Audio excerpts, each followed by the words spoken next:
যদি তুমি বিচাৰি ফুৰিছা সেইজন মানুহক যিজনে তোমাৰ লাইফ চেঞ্জ কৰিব পাৰে, তেনেহ'লে তুমি আইনাৰ সন্মুখত থিয় হোৱা। যদি তুমি বিচাৰি ফুৰিছা সেইজন মানুহক যিজনে তোমাৰ সপোন পূৰা কৰিব পাৰে, তেনেহ'লে তুমি আইনাৰ সন্মুখত থিয় হোৱা আৰু চোৱা নিজকে, কাৰণ কেৱল তুমিয়ে সেইজন মানুহ যিজনে তোমাৰ লাইফ চেঞ্জ কৰিব পাৰে। কেৱল তুমিয়ে সেইজন মানুহ যিজনে তুমি বিচৰা সকলো বস্তু তোমাৰ হাতত আনি দিব পাৰে। তোমাৰ অবিহনে এই পৃথিৱীত কোনোৱে নাই যিজনে তোমাৰ লাইফটো চেঞ্জ কৰিব পাৰে, কাৰণ এই লাইফটো কেৱল তোমাৰ শক্তি আছে তোমাৰ জীৱনটোক বেটাৰ কৰিবলৈ।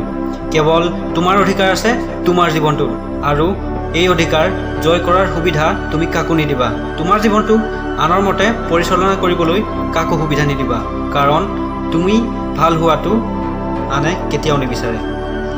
তোমাৰ লাইফৰ দায়িত্ব কোনেও নলয়, তোমাৰ লাইফৰ দায়িত্ব কেৱল তুমি ল'ব লাগিব। যদি তুমি চেষ্টা নকৰা, তোমাক ছাকচেছ কোনেও আনি নিদিয়ে। মানুহৰ দৰকাৰেই নাই তুমি জীয়াই থাকা বা মৰি যোৱা। তুমি মৰি গ'লেও তেওঁলোকৰ জীৱনত কোনো প্ৰভাৱ নপৰে। মিছা কৈছোঁ যদি 2 বছৰ আঁতৰি চোৱা তেওঁলোকৰ পৰা। তেওঁলোকে যদি তোমাৰ নামটো পাহৰি যোৱা নাই, মোক ক'বা। তেনেহ'লে তুমি কোন? তোমাৰ অস্তিত্ব কি? ফ্ৰেণ্ডছৰ লগত ঘূৰি ফুৰি হাঁহি ফূৰ্তি কৰি আছা বুলি নাভাবিবা তেওঁলোকে সদায়ে তোমাৰ লগত আছে বুলি। তেওঁলোকে কেৱল তোমাৰ ভাল সময়তহে লগ দিছে। যেতিয়া তোমাৰ বেয়া সময় আহিব, তেতিয়া লগ দিয়া ফ্ৰেণ্ড হয়তো এজনো নোলাব। সেয়েহে তুমি নিজকে এনেদৰে প্ৰস্তুত কৰা যাতে তোমাৰ জীৱনত হ'ব লগা প্ৰত্যেকটো প্ৰব্লেমৰ সৈতে তুমি অকলেই যুঁজিব পাৰা। ভিডিঅ'টো চাই ভাল লাগিলে লাইক কৰিবা, শ্বেয়াৰ কৰিবা আৰু চেনেলটো ছাবস্ক্ৰাইব কৰিবা।